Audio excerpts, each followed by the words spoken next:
Welcome to China. Here is your clock. Right, this is a diamond desk clock, I presume. It's not an alarm clock, it doesn't have an alarm in it. That's why I said it wasn't an alarm clock. I think there's a line. There's mantle clock, there's desk clock. They're the same size, roughly, same category really. They've got, they're smaller than your typical mantle clock, your chiming bing bong thing. But this one looks like a mantle clock. It's got that sort of homey look to it, whereas this one is sort of chrome. It's sort of, I don't know, dare I say, kitsch. It's got that sort of retro look to it. It's modern in its day, I presume, sort of space age kind of thing. I'm going to say late 60s, early 70s. No, late 60s, I think. It's got that, it's still got that quality about it. So, yeah, let's just get into it. But I'm going to say this isn't really a mantle clock, because who would have that in the mantelpiece? Unless they live in a really modern house. It's just mantelpieces. You don't really have that in a modern house, do you? A mantelpiece. This sits on a desk or something. So we have a lot of screws to look at. There's also something embedded in my hand. We have a lot of screws to look at. We have 3 bolts on the back, one down there. Got 2 legs. Got this bezel, and you'd think that this is all one piece, but it isn't actually. It's hard to make out, but there is actually a division, and these are separate bits. So originally what I did was, I haven't serviced this yet, I've just opened it up. Originally what I did was I thought, oh, this is one piece. I'd take the bezel off. I couldn't work out how to get the bezel off. It turns out you unscrew these feet. There's nothing at the top, it's just the feet that hold it on. Very peculiar. But you don't need to do that yet. I'm going to take the back off first, so I'm going to show you the movement. Fortunately, what I managed to do to it meant that you can't take the thing off. I don't know what I did there. Okay, well in that case, I suppose I will have to either see if I can reach anything from the back. Just pull that knob off. Reach anything from the back to stick my screwdriver into, which is sometimes possible. We have little plastic washers on there, but try not to lose those. Yeah, see that? Little transparent washers.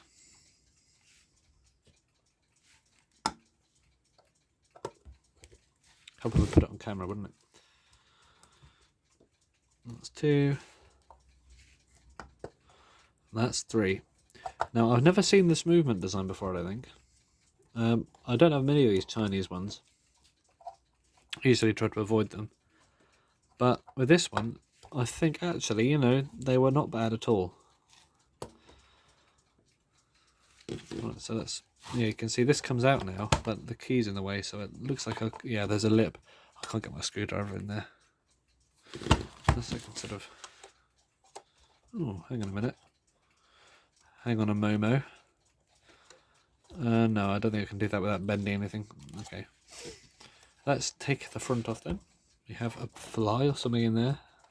How did a fly manage to fly inside there? I have no idea. These unscrew like that. Take those off. And there's something I noticed about this which I didn't realise. I thought this was flat glass, but it's not. It's actually... I'm pretty impressed with this, to be honest. It's actually slightly convex. Look at that.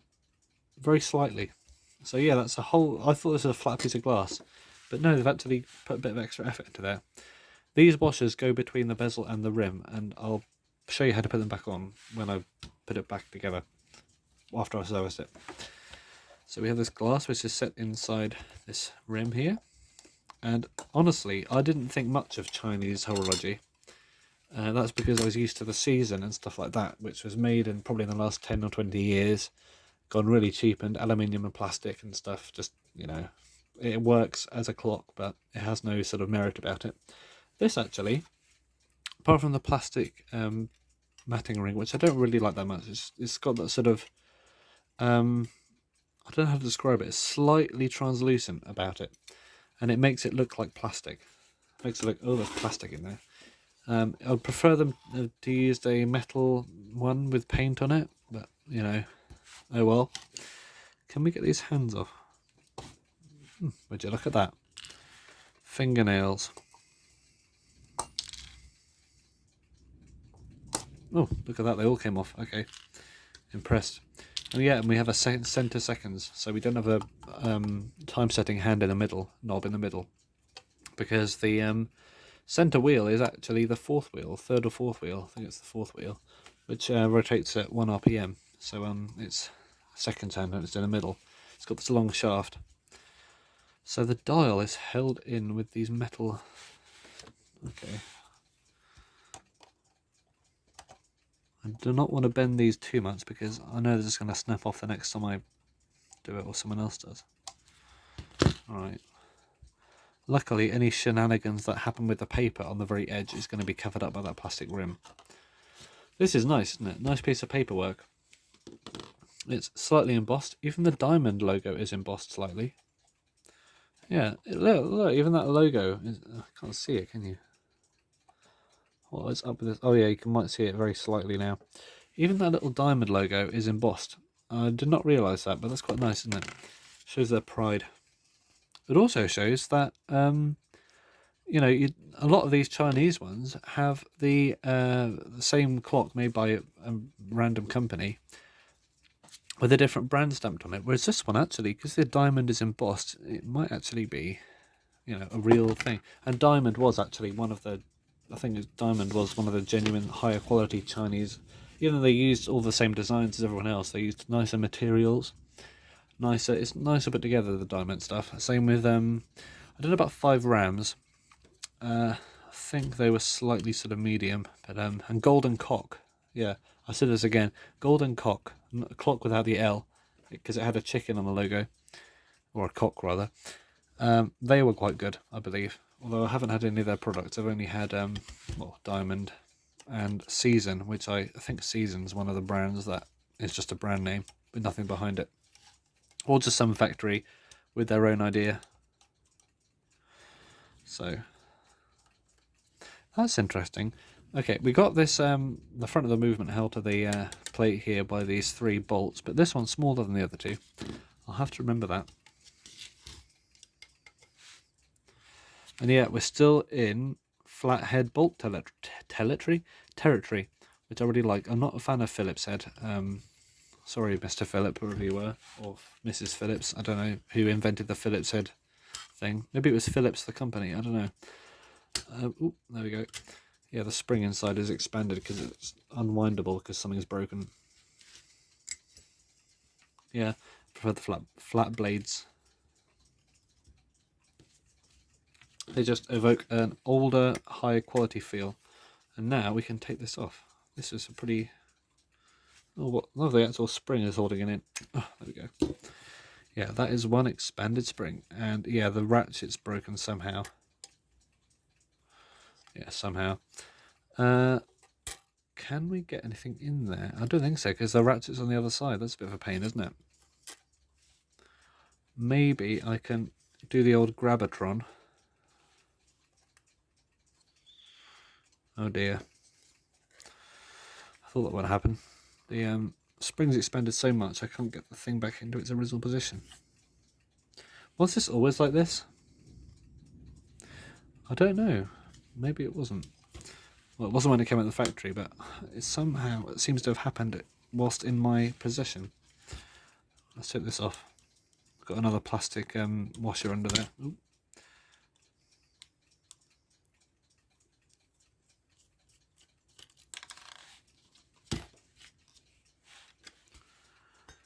Where did that go? We have a plastic washer on the loose, I'm afraid. Something inside somewhere. No. Have to find it another time. Yeah. Oh well. Yeah, I don't know what to do here. Let's take this off. Why not? This is the bit that holds the motion work on there.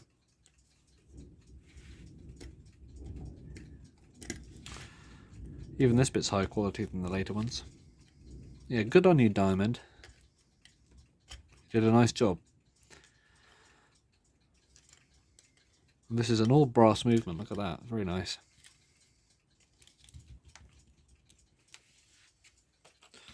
And we have a little copper washer thingy spring. We have our thing, minute wheel, and this is the cannon pinion right here, so it's off to one side, but it doesn't matter because hang on a minute, how is the hour hand driven? Right. Oh, look at that, okay. Well, under this hour wheel we have another wheel, that's where the minute hand goes. Very interesting. Because it's synchronized with the cannon pinion, I presume, isn't it? Because it's the same ratio. Alright, that's cool. Right, I need to push this back into its original position so I can put bolts in it again. So it's held up against the thing. I'll show you what I'm doing in a second.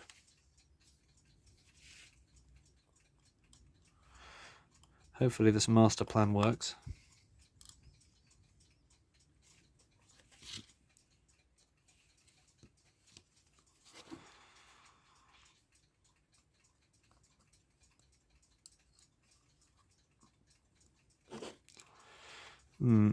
Well, it's a bit of a pain with the spring being expanded the way it is. I'll get back to you when I've done it because it's not the most exciting idea. Right, I managed to sort it out. And how I did it?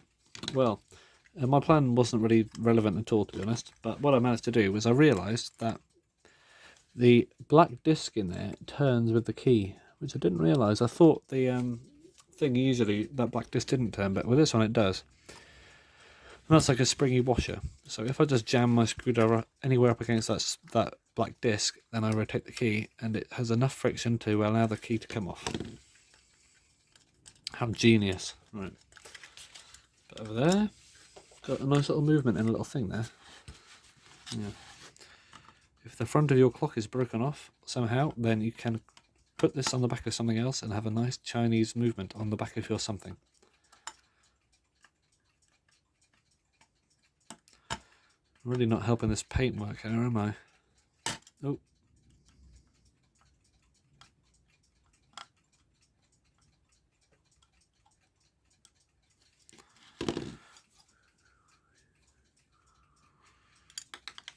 Ooh. Right, misbehaving movement.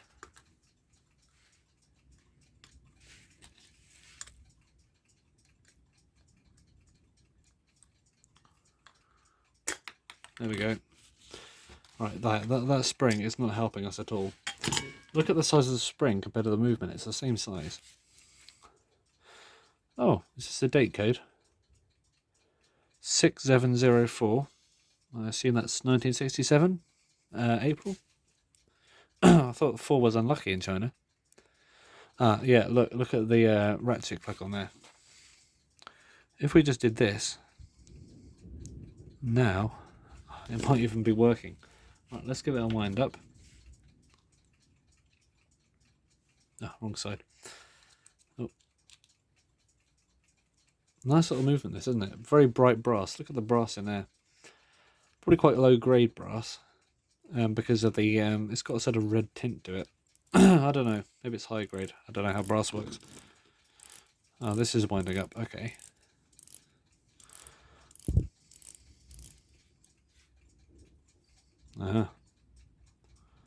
Oh, actually, it's not working that well at all. Well, we are gonna service this.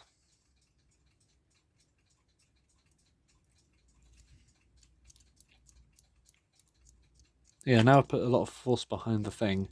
Yeah, this needs a service, alright. Well, glad I'm here.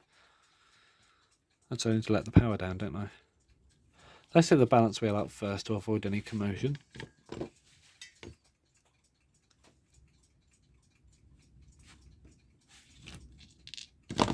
Little pin.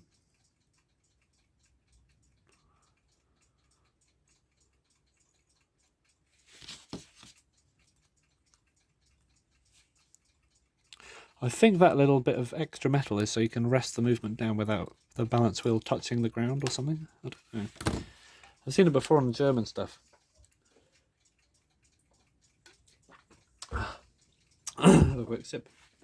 Alright. Whilst we're here, we may as well take off the other regulator.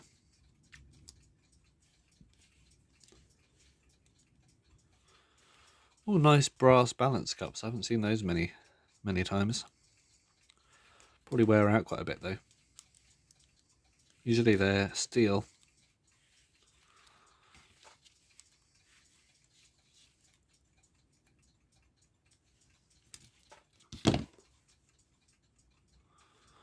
There we go, very nice. Yeah, they need a clean. Oh,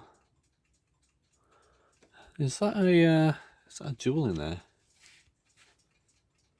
That looks interesting, doesn't it? It's got something set into the end. Oh, would you look at that? Okay, look at the points of this balance wheel.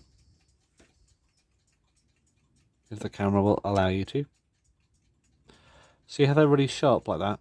I think that means there are jewels in there, which is very, very cool. Okay, well, the Chinese desk clock has instantly out-trumped all of the other stuff. Well, good on you. So, let's...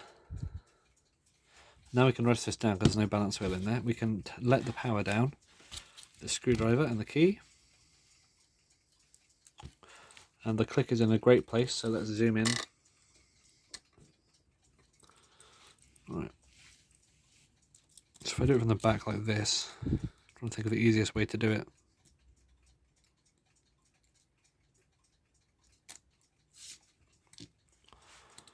Pretty sure you know what I'm doing by now.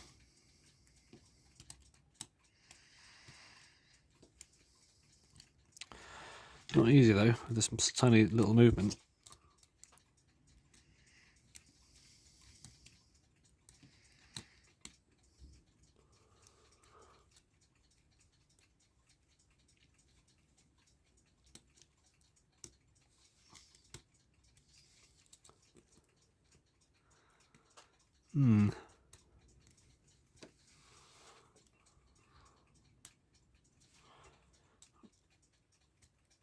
Alright, I'll get back to you with this because it's not exactly an exciting process.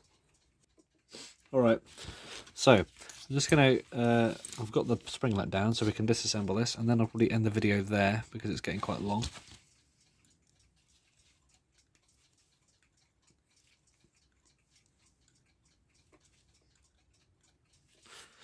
So let's try out our legendary sockets.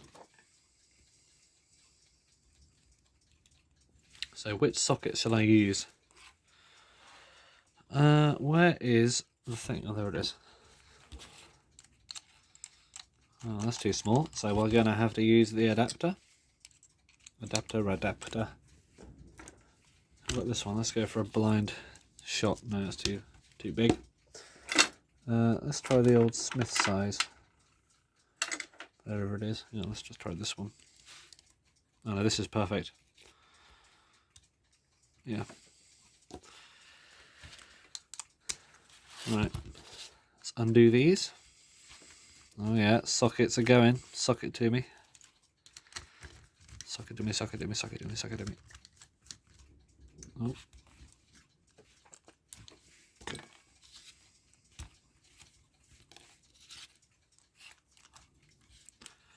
And now,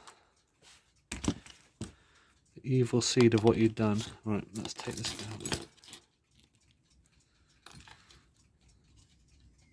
out. Okay, we've got our big mainspring.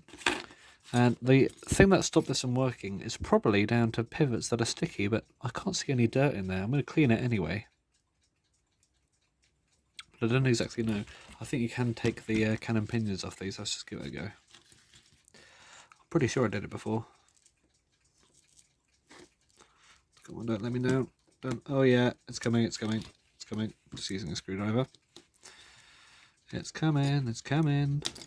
Right, hopefully I can get that back on again without destroying the world. Okay. This is actually looking pretty clean. Okay, well what I'll do is I'll inspect the pivots are bending, which can happen. especially on the escape wheel and pallet. I don't know. Well, what I'll do is I will get back to you in the next video where I clean this up. Although, am I doing this in the next video? Well, I will be in real life, but I might schedule it so you see one of each clock. I don't know, maybe that's a bit confusing. I'll probably alternate. I'll do 1 2 1 2 and then 3 4 3 4 like that. 5 6 5 6 7 7 7 7 because there's no 8. So, thank you for watching this video about this Chinese thingamabob.